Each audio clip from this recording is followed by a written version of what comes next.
What's up, everybody? Welcome back. Part two. Was y'all feeling that part one? I really appreciate having a guest. You check that out. Hope you follow her and all that. Let's dive right in. If you want a 6 or 7 consistent sex, or a 9 or 10 with fire, but it's once in a blue, not as consistent. I might have visited here before, somebody gave me this. I feel like women tackle this better. Now, physical, what we see, visual, attraction is across the board, right? But I feel like women could handle the 6 or 7 more. 6 or 7 of consistent sex, as long as other factors are involved, because we look for different things. So women want security, financial stability. So if a 6 or 7 is providing that, and he does all his other jobs, he's masculine, all of that. That weighs out more. So then she can, take it being a 6 or 7. Plus he's consistent with the sex as a 6 or 7. A woman could take that. Men, unfortunately, we don't really have a lot of other factors in our choosing. So if we take the 6 or 7, she's submissive, she lets you lead, she follows you. It may carry for a while, but I don't think longevity, it's idealistic, because we rather the 9 or 10. Now what we're gonna try to do is challenge ourselves to get this 9 or 10 to become consistent. You know what I mean? So we kind of give ourselves an obstacle on purpose, because we're gonna chase a 9 or 10. That's gonna be a reaction all the time. Like, we want that. The physical attraction, what we see is so strong that 9 or 10 is what we prefer. Now, if we can't get them to submit, you know what I mean? That's where the struggle is. How long do you try? How much of that do you take? When do you say, fuck it? You know what I mean? Because either way, both of these scenarios won't last for a man long term. Because the 6 or 7, with consistent, he may still wander. The 9 or 10, that's fire, but it's once in a blue, he'll still wander. We don't really have a great outcome in none of these. So we're gonna try to get the 9 or 10. If we're strong enough or feel like dealing with that and want it that bad, we'll try to get the 9 or 10 to submit and act as if they're the 6 or 7. But the 6 or 7, we can't build you up to a 9. A 6 or 7 is gonna be a 6 or 7. You might could dress up on the gram or somewhere and look like an 8. That's it with that. So I feel like women could handle that. Women with a 9 or 10, sometimes they don't want like that much of a attractive guy, because they don't want to be competing. Women be like, I don't want a nigga prettier than me. So it don't really matter to them. I think looks are important, but it's not like top priority for them. That's just my view. That's my take. Okay, snapping, losing it, like harming anyone when you lose control of your emotions, is a few steps behind suicide. You off yourself because you can't control your emotions and want to skip steps harming people or jail time. Now that was a lot. Let me break that down. Let me separate some of that.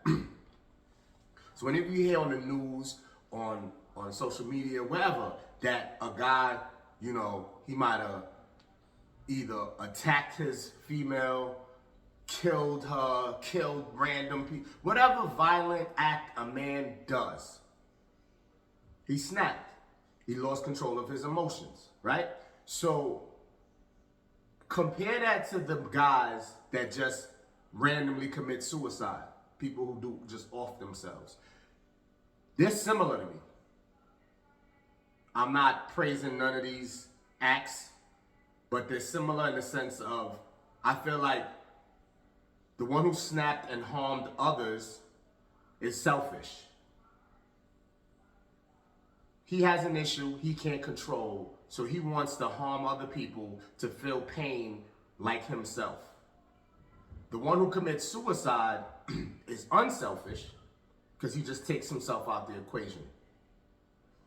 Again, we're not co-signing any of these acts. I don't want any of these things to happen. But when somebody just offs themselves, they're just taking themselves out the equation. They're skipping, like I said, jail time / harming anybody else, because it's issues they have within. It's self-inflicted. So when the one that snaps and harm people, he makes less sense than the person who suicides. Because the person who harms folks, I'm not understanding. You have eternal issues. You lost control of your emotions. That's a you problem. Why are you harming others? How does that solve or do anything in the positive direction to fix what you got going on? Unless you don't give a fuck. That's that don't give a fuck selfish stage. So it's not, none is justified. But you get where I'm going with the suicide. You kind of just like, this is a me thing. It's too overwhelming. I can't handle it. So I want to go. It's weak. It's not favorable. I wouldn't advise it. It's awful to hear. But some people just can't handle, all your upbringing, whatever you witnessed, whatever you went through as a child, repeats in adulthood at some point, or you're faced with it from adult eyes versus what you saw from kids' eyes. And it's like, some people can't handle that. They were never groomed, they were never schooled in the right way. Because you can say kids could raise themselves, but they really can't. Meaning with parents that always work or don't get to see them enough, it's still gonna have a negative effect on them. They may be able to rise above adversity, but it's not the most comfortable situation. So not to linger, kind of get off of this right now, I'm just wrapping up that, yes, both are looked at similar. Whether you snap and harm others or whether you just take yourself out. You lost control of your emotions and you need to get that intact. This is where therapy is. I swear every segment, the word therapy is going to be mentioned because some people just need that. Because you're missing stuff from your childhood. You're missing stuff and you're bringing up. That's why you're a little off and it's okay. But stop acting like you can just keep shit bottled in.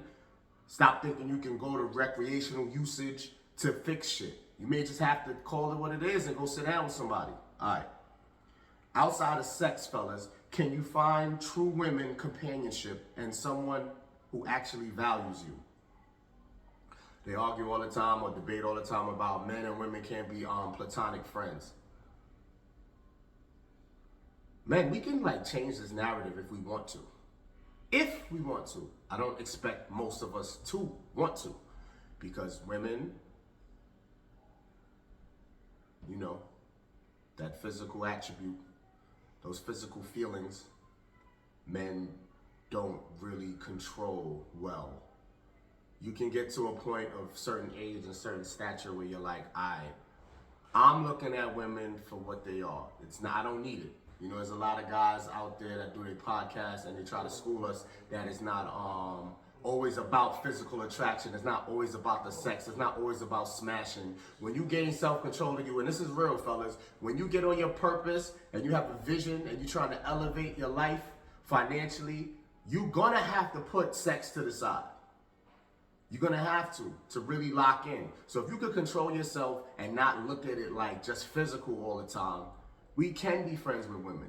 Now, how often we engage, indulge, hang out, I don't know if that will blur the lines for fellas.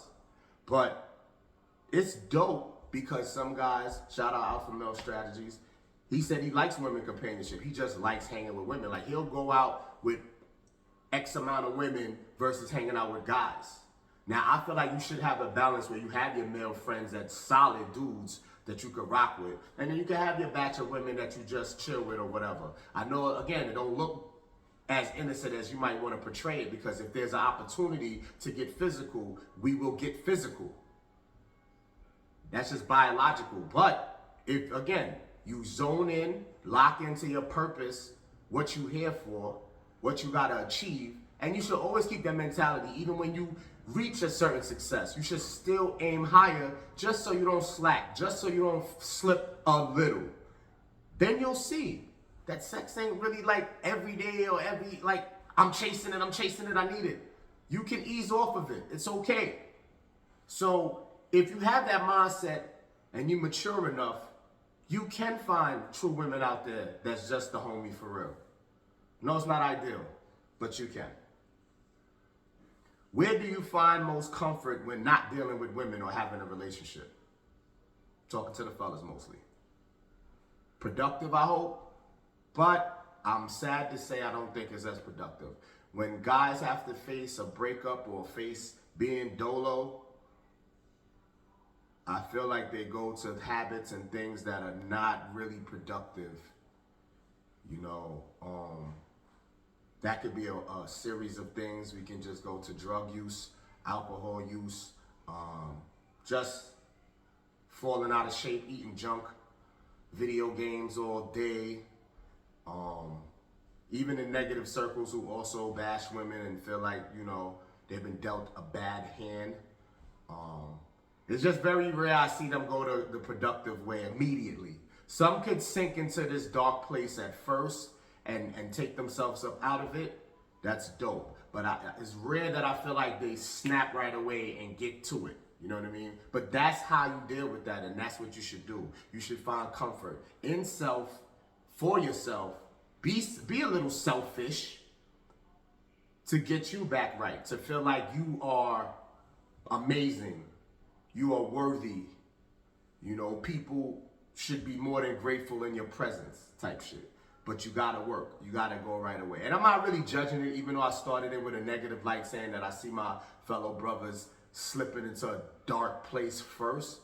Sometimes you think that's, you know, some type of therapeutic expression, and it's really not. The sooner you can just say, fuck it, let me get on my purpose, the quicker you can see results. You know what I mean? And stay locked there. You know, sometimes relationships and women are distractions to that.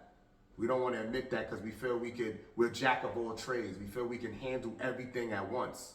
You know, idealistic, like TV and shit, and the fairy tales out there portray you to be. Like, oh, okay, you're supposed to have the house, the picket fence, the kids, the wife, the career. You know, sometimes these things are all in steps and you don't achieve them all at once. Sometimes you gotta let one thing go to get the other thing. That's what life is, trial and error. You gotta keep seeing what works for you. What worked for you may not work for your homie, your cousin, your brother. Whatever story they got, that may not be how your story goes to get where. And who cares what the story is? If you have a group that you all want to succeed and y'all all want to be graceful in this life, as long as you at the finish line, who cares how you got there? It's not going to be the same way. You're not going to get to your finish line the same way I might get to mine. But as long as it's achieved and you get there, period, well, what the fuck do you care? You know? Bumps and bruises or no scratches. You know that shit is bullshit. It's hard to say that you achieved and you really fulfilled all your wishes without any bumps or bruises, without any heartache, without any disappointment. That's just not realistic to think. So you just got to go with the punches, but handle BI. So I hope you can find comfort whenever you're going through something tough and not just sink into the negative shit, which is easier said than done, believe me. But it can be achieved.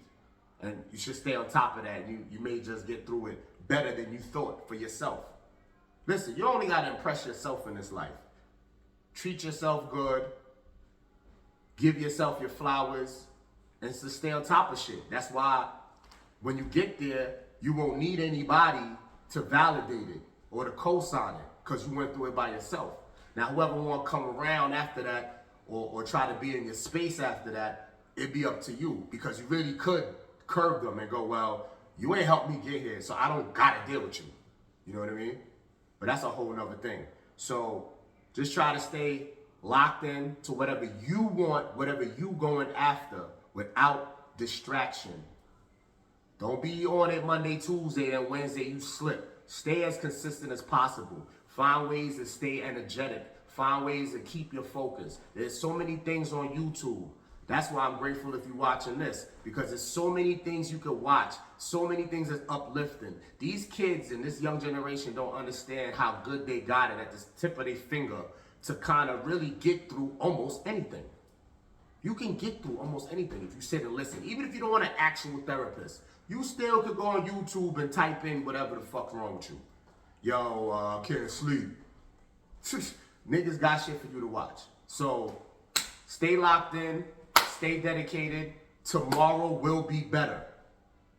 So till the next time I holler, y'all stay safe. You hear the voice of reason.